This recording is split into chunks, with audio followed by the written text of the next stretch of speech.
মৰমৰ ছাত্ৰ-ছাত্ৰীসকল তোমালোক সকলোকে আমাৰ এই চেনেলটোলৈ পুনৰবাৰ স্বাগতম জনাইছোঁ। আজিৰ এই ভিডিঅ'টিত ক্লাছ 5ৰ অসম জাতীয় বিদ্যালয়ৰ আপোন পাঠৰ 2 নম্বৰ পাঠ জয়মতী কুঁৱৰী এই পাঠটিৰ পাঠভিত্তিক যিখিনি প্ৰশ্ন আছিলে উত্তৰখিনি কৰি দিবলৈ চেষ্টা কৰিম। ভিডিঅ'টি শেষলৈকে চাই থাকিবা। 1 নম্বৰত দিছিল যে প্ৰথমে কোৱা তাৰ পাছত লিখা। ইয়াত চোৱাচোন 4টা প্ৰশ্ন দিছে। এই 4টা প্ৰশ্নৰ উত্তৰ প্ৰথমতে তোমালোকক ক'ব দিছে, তাৰ পিছত বহীখনত ধুনীয়াকৈ লিখিব গৈছে। ক নম্বৰত দিছিল যে প্ৰথম অসমীয়া চিনেমাখনৰ নাম কি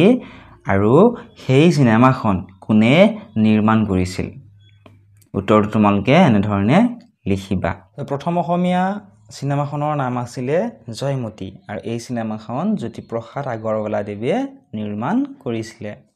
খ নম্বৰ প্ৰশ্নটো আছিল জয়মতীক শাস্তি দিয়া পথাৰখনৰ নাম কি।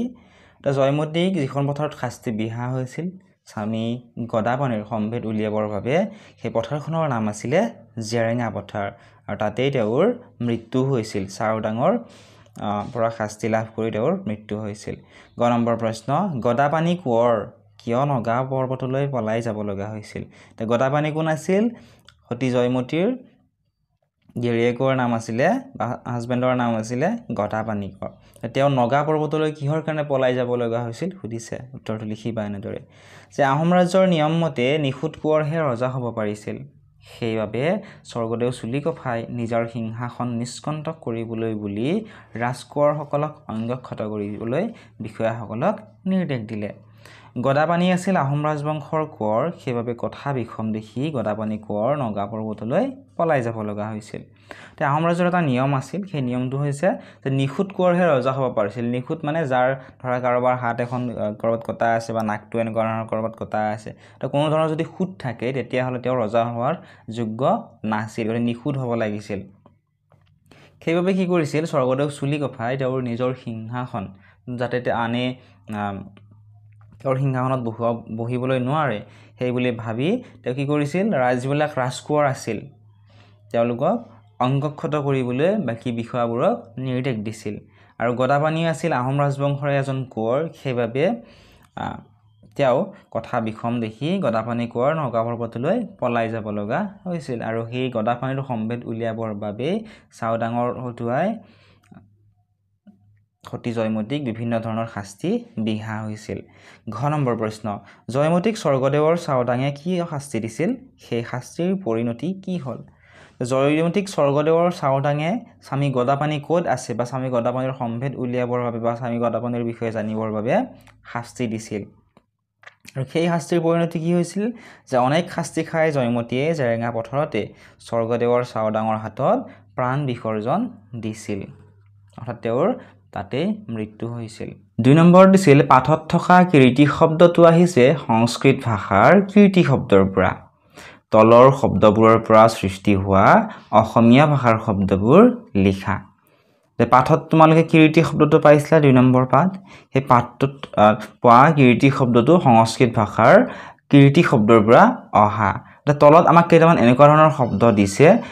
সংস্কৃত ভাষাৰ পৰা অহা শব্দ দিছে, ইয়াৰে আমাক অসমীয়া ভাষাৰ শব্দবোৰ লিখিব দিছে। প্ৰথমটো দিছিলে কৰ্ম, কৰ্মটো হ'ব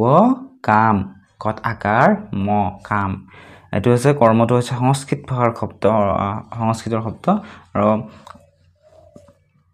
এইটো হ'ব কাম। ধৰ্মটো হ'ব ধৰম, গ্ৰামটো হ'ব গাঁও, গড়ৰ ওপৰত চন্দ্ৰবিন্দু আছে, ঠিক আছে, এইবাৰ ওপৰত চন্দ্ৰবিন্দু দিবা। তাৰপিছত হস্তটো হ'ব হাত,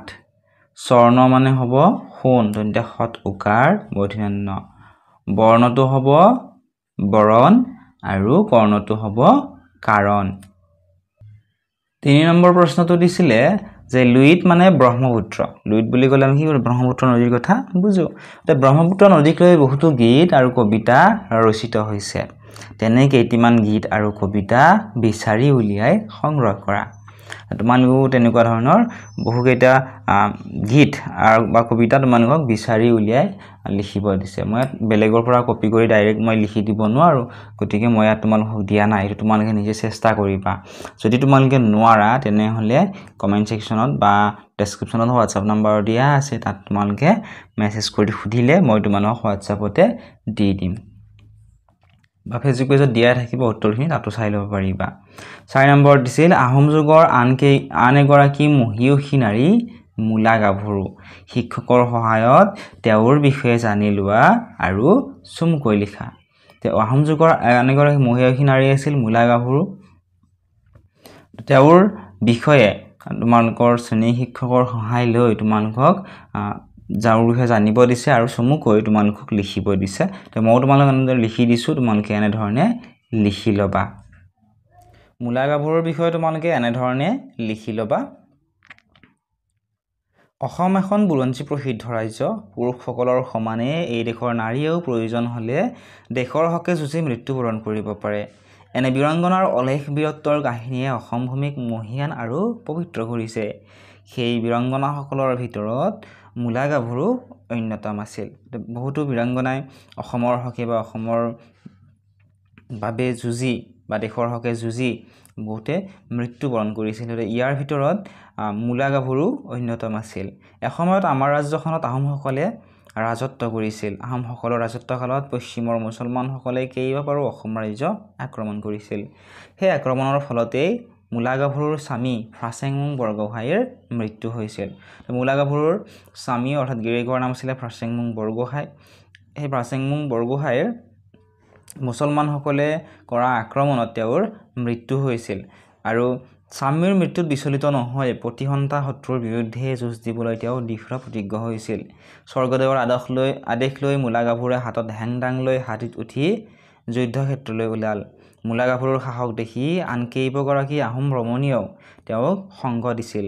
তেওঁলোকে মূলা গাভৰুৰ নেতৃত্বত মহাপৰাক্ৰমেৰে যুঁজি তুৰ্বকৰ বহু সৈন্য নিপাত কৰিলে যদিও অৱশেষত তুৰ্বকৰ অস্ত্ৰৰ আঘাতত মূলা গাভৰু হাতীৰ পিঠিৰ পৰা ঢলি পৰিল মূলা গাভৰুৰ মৃত্যু হ'ল সঁচা কিন্তু তেওঁৰ আদৰ্শ চিৰস্মৰণীয় হৈ ৰ'ল তেওঁৰ যেতিয়া স্বামীৰ মৃত্যু হৈছিল তেতিয়া স্বামীৰ মৃত্যুৰ প্ৰতিশোধ ল'বলৈ বা প্ৰতিহন্তা শত্ৰুৰ বিৰুদ্ধে যুঁজ দিবলৈ তেওঁ দৃঢ় প্ৰতিজ্ঞ হৈছিল আৰু স্বৰ্গদেৱৰ পৰা আদেশ লৈ মূলা গাভৰুৱে হাতত হেংদাং লৈ হাতীত উঠি যুদ্ধক্ষেত্ৰলৈ গৈছিল আৰু মূলা গাভৰুৱে এগৰাকী তিৰোতা বা মহিলা হৈও তেওঁ যুঁজ দিবলৈ যোৱা দেখি আহোমৰ আনসকল তিৰোতা বা ছোৱালীয়ে তেওঁৰ লগত সংগ দিছিল আৰু তেওঁলোকে মূলা গাভৰুৰ নেতৃত্বত মহাপৰাক্ৰমে যুঁজি তুৰ্বকৰ বহু সৈন্য তেওঁ নিপাত কৰিছিল অৰ্থাৎ মাৰি পেলাইছিল কিন্তু শেষত তুৰ্বকৰ অস্ত্ৰৰ আঘাতত তুৰ্বক আছিল সেনাপতি মোগলৰ তেওঁৰ আঘাতত মূলা গাভৰু হাতীৰ পিঠিৰ পৰা ধৰি পৰিছিল আৰু তেওঁৰ মৃত্যু হৈছিল 5 নম্বৰত দিছিল চমুটোকা লিখিবলৈ ক নম্বৰত দিছিল স্বৰ্গদেউ চুলিকফা খ নম্বৰত দিছিলে জেৰেঙা পথাৰ গ নম্বৰত দিছিলে গড়গাঁও আৰু ঘ নম্বৰত দিছিলে ৰুদ্ৰসিংহ তোমালোকক মই চমুটোকাখিনি একেবাৰে চমুকৈ লিখি দিছো বহুত বেছি দীঘল হৈ দিয়া নাই যদিহে তোমালোকক দীঘল কৰি লাগে ডেসক্ৰিপচনত দিয়া হোৱাটছআপ নম্বৰত তোমালোকে মেছেজ কৰিলে মই তোমালোকক দীঘলীয়াকৈ হোৱাটছআপতে লিখি দিম ঠিক আছে ক নম্বৰত দিছিলে স্বৰ্গদেউ চুলিকফা তেওঁৰ বিষয়ে এনে ধৰণে তোমালোকে লিখি লবা চমুটোকা লিখাৰ ক নম্বৰটো লিখিবা এনেদৰে স্বৰ্গদেউ চুলিকফা লালুকখোলা বৰফুকনে 1679 খ্ৰীষ্টাব্দত ৰজা চুদৈফাক হত্যা কৰাৰ লগতে আন প্ৰভাৱশালী বিষয়সমূহক বন্দী কৰি গড়গাঁও নিজৰ দখললৈ আনিছিল ইয়াৰ পিছত লালুকখোলা বৰফুকনে চামুগুৰিয়া ফৈদৰ 14 বছৰীয়া কোঁৱৰ চুলিকফাক ৰাজপাটত তোলে ৰাজপাটত বহি চুলিকফাই হিন্দু ধৰ্মমতে ৰত্নধ্বজ সিংহ নাম লয় স্বৰ্গদেউ চুলিকফা সৰু হৈ থকাৰ বাবে তেওঁৰ হৈ সকলোবোৰ কাম লালুকখোলা বৰফুকনে কৰিছিলে বহুত বেছি দীঘলীয়াকৈ দিয়া নাই মই চমুকৈ তোমালোকক লিখি দিছো ক নম্বৰ দিছিল জেৰেঙা পথাৰ এনে ধৰণে লিখিবা আহোমৰ যুগৰে পৰা ঐতিহ্য বহন কৰি অহা শিৱসাগৰৰ এখন ঐতিহ্যমণ্ডিত ঠাই জেৰেঙা পথাৰ জয়সাগৰত জয়দৌলৰ কাষৰে পৰা আৰম্ভ হোৱা এই জেৰেঙা পথাৰৰে সতী জয়মতীৰ এক দুখ লগা কাহিনী বিজড়িত হৈ আছে স্বামী গদাপাণিৰ সন্ধান নিদিয়াৰ বাবে কটুহা গছত বান্ধি চাউদাঙে সতী জয়মতীক কেইবাদিনো একেৰাহে শাস্তি দিছিলে গ নম্বৰ দিছিলে গড়গাঁৱৰ বিষয়ে লিখিবলৈ এনেদৰে লিখিবা গড়গাঁৱৰ ঐতিহাসিক নাম চেহুং চেয়াৰ অৰ্থই বহন কৰিছে নগৰ আৰু হুঙৰ অৰ্থই গড় অৰ্থাৎ গড়েৰে মেৰাই লোৱা নগৰ মধ্যযুগৰ অসমৰ ইতিহাসত কেইবাটাও দশক ধৰি সগৌৰৱে থিয় হৈ থকা গড়গাঁওখিনি বৰ্তমান শিৱসাগৰ জিলাৰ এখন অতি উল্লেখযোগ্য ঐতিহাসিক স্থান খ নম্বৰ দিছিল ৰুদ্ৰসিংহৰ বিষয়ে লিখিবলৈ এনেধৰণে লিখিবা যে ৰুদ্ৰসিংহ আহোম ৰজাসকলৰ ভিতৰত সৰ্বশ্ৰেষ্ঠ আছিল তেওঁৰ বাল্যকালৰ নাম আছিলে লাই ৰুদ্ৰসিংহ অশিক্ষিত আছিল কিন্তু তেওঁ বিদ্যানুৰাগী আছিল তেওঁ সাহিত্য আৰু সংগীতৰ উৎকৰ্ষ সাধনৰ বাবে পৃষ্ঠপোষকতা কৰিছিল ৰুদ্ৰসিংহই মাতৃ সতী জয়মতীৰ স্মৃতি যুগমীয়া কৰি ৰাখিবলৈ জয়সাগৰ পুখুৰী খন্দায় আৰু জয়দৌল সাজে 6 নম্বৰত দিছিল উদাহৰণত দেখুৱাৰ দৰে নতুন শব্দ গঠন কৰা যেনে কোঁৱৰ কুঁৱৰী ঠিক তেনেকুৱা ধৰণে আমাৰ ৰজা লৰা মহান বান্দৰ অজলা অকৰা আৰু কলা এই শব্দকেইটাৰ নতুন শব্দ তোমালোকক গঠন কৰিব দিছে ৰজাটো হ'ব ৰাণী লৰা হ'ব ছোৱালী মহানটো হ'ব মহিয়সী বান্দৰটো হ'ব বান্দৰী অজলা হ'ব আজলি অকৰা আকৰি কলা কালৰি এনেধৰণে লিখি লোৱা 7 নম্বৰত দিছিল ক অংশৰ লগত সংখ মিলাবলৈ দিছিলে দতালটো হ'ব মাখুন্দি বুন্দাটো হ'ব জাই খৰটো হ'ব ভেলেঙি দমৰাটো হ'ব চেউৰি ঘৰিয়াল হ'ব জলগুই গোহাই হ'ব আহিছো ঠিক আছে এনেধৰণে লিখি লবা 8 নম্বৰত দিছিল অভিধান চাই অৰ্থ বিচাৰি উলিওৱা তোমালোকে নিশ্চয় অভিধান চাব জানাই যদি নাজানা তোমালোকে শ্ৰেণী শিক্ষকৰ সহায় লবা বা তোমালোকৰ মা দেউতা বা দাদা বাইদেউৰ সহায় লৈ অভিধান কেনেকৈ চাই তোমালোকে বুজি লৈ অৰ্থসমূহ অভিধানত বিচাৰি উলিয়াবলৈ চেষ্টা কৰিবা মই তোমালোকক লিখি দিছো চোৱা শব্দবিলাক দিছিলে মজগুল উজ্জ্বল অভ্যাস আৰু বিসৰ্জন 8 নম্বৰৰ উত্তৰটো লিখা এনেধৰণে মজগুল শব্দৰ অৰ্থ হৈছে আপোন পাহৰা উজ্জ্বল শব্দটোৰ অৰ্থ হৈছে দীপ্ত অভ্যাসৰ অৰ্থ হৈছে অনুশীলন বিসৰ্জনৰ অৰ্থটো হৈছে বৰ্জন বাক্য ৰচনা কৰা লিখিবা এখোজ দুখোজকৈ বিক্ৰম আমাৰ কোঠাটোলৈ সোমাই আহিছিল একে লেঠাৰে লিখিবা 7 দিন ধৰি একে লেঠাৰে বৰষুণ দি থকাৰ ফলত বানপানীৰ সৃষ্টি হৈছে উচ্চস্বৰে লিখিবা এনেদৰে বিক্ৰমে উচ্চস্বৰে কিতাপ পঢ়ি আছে ডাঙৰ মাতিৰে উচ্চস্বৰে কিতাপ পঢ়ি আছে মজগুল শব্দৰে লিখিবা যে বিহুৰ দিনাখন ৰাতি সকলোৱে নাচি বাগি আনন্দতে মজগুল হৈ আছিল মজগুল মানে হৈছে আপোন পাহৰা হৈ আছিল এইখিনি আছিল আজিৰ এই ভিডিঅ'টিত যদি ভিডিঅ'টো চাই ভাল পাইছা তোমাৰ বন্ধু বান্ধৱসকলৰ লগতো শ্বেয়াৰ কৰি দিবলৈ নাপাহৰিবা লগতে ভিডিঅ'টো লাইক কৰি দিয়াৰ লগতে চেনেলটো সাবস্ক্ৰাইব কৰি দিবা 3 নম্বৰ পাঠটোৰ